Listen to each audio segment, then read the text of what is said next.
Strawberry story time! Hi everyone, welcome back. Today I have a story for you. It's called Little Ant and the Snail. It's written by our friend S.M.R.Saia and illustrated by Perko. It's all about a little ant who has a race with a snail. Who do you think's going to win? Let's go and find out. Come on.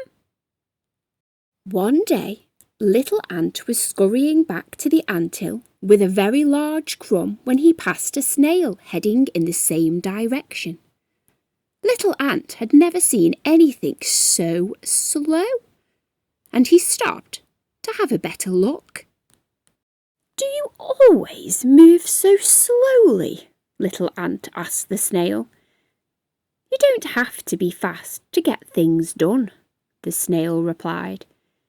"You have to be fast to do things more than once," Little Ant said, "or to do more than one thing at a time."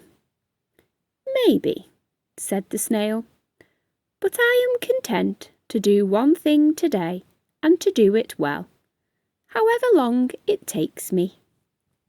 "I am starting to outgrow my shell," the snail explained. "I heard there's a pretty one at the end of this field, and I'm going to move into it." "Not if another snail gets there first," Little Ant said. "I'll get there sooner than you think," the snail answered. "If you want, I will even race you there." "There is no way that you could beat me in a race," Little Ant said. "I am far quicker than you. I would easily win. You would only embarrass yourself." But the snail said, "Being fast isn't everything," and continued on his way.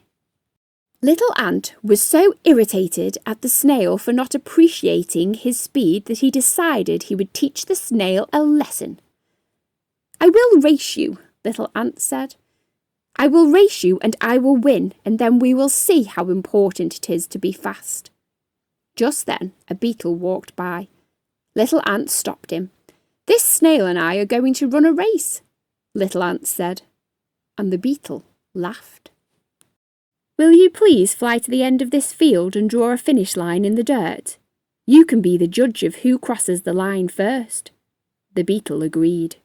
"Tell every insect that you see about the race," Little Ant told the beetle as he flew away. Then he turned to the snail. "You will wish that you, too, were fast when you see everyone cheer for me."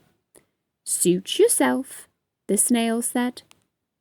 Little Ant picked back up his crumb. "I will bring along my crumb so I don't have to come back for it," Little Ant told the snail. "Plus, you will see that it is good to be able to do more than one thing at a time." His crumb on his shoulder, Little Ant crouched at the starting line, bobbing up and down a few times to stretch his muscles. "Are you ready?" he asked the snail. "I'm ready. 1, 2, 3, go!" Little Ant took off running, and soon the snail was far behind him. Little Ant was very pleased. He thought the snail and his do one thing slowly and do it well plan was silly. He was about halfway to the finish line when he spotted another crumb, even bigger than the one he was carrying.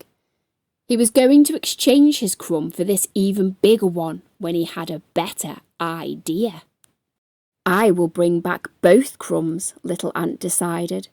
"When the snail finds out that I crossed the finish line carrying 2 big crumbs, he will have to admire me both for my speed and because I can do more than one thing at a time." So Little Ant picked up the second crumb and set off again. But this time he didn't run. Why should he?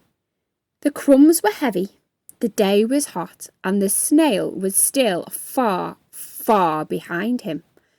"I can walk to the finish line and still beat the snail," Little Ant said to himself smugly. He walked on until he found yet a third, even bigger crumb. Little Ant was beside himself with glee. I will also bring this third crumb, he decided. Little Ant started off again, but 3 crumbs were very heavy, and he struggled to keep his balance. He found himself walking more and more slowly in order to keep from losing his crumbs. It doesn't matter, he told himself. I am much faster than the snail, that I will certainly still win this race. To prove it to himself, he turned to look over his shoulder to see if the snail was anywhere in sight.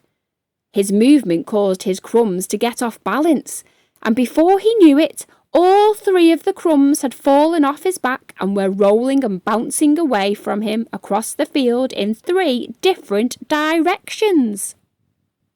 Little Ant ran after them. It was no longer enough just to win the race. He had to cross the finish line with his 3 crumbs. Little Ant found the first crumb, then he found the second crumb, then he went in search of the third crumb. The snail, meanwhile, had continued his slow and steady pace behind Little Ant, following Little Ant's footprints, thinking all the while about the pretty shell that he was going to move into at the end of the day. He was so focused on that pretty shell that he didn't even notice that Little Ant's footprints were no longer on the ground in front of him. On he went. When Little Ant finally had all his crumbs, he rejoined the race. He imagined himself waiting at the finish line when the snail finally arrived. He imagined the snail admitting that Little Ant was faster and that faster was better. But when Little Ant saw the finish line, the snail was already there, being cheered as the winner by every insect of the field. I should have won this race, Little Ant pouted. You would have won the race if you had focused on winning the race, Uncle Ant agreed. Never lose sight of what you are trying to accomplish, Little Ant. An embarrassed Little Ant carried his big crumb one at a time back to the anthill. The snail, meanwhile, moved into his prettier and roomier new home and was very happy indeed. Did you think the ant would win? Or did you think the snail would? Silly little ant for not concentrating on the race. Thanks for listening, guys. If you want to support the author, all the links will be in the description below. See you next time.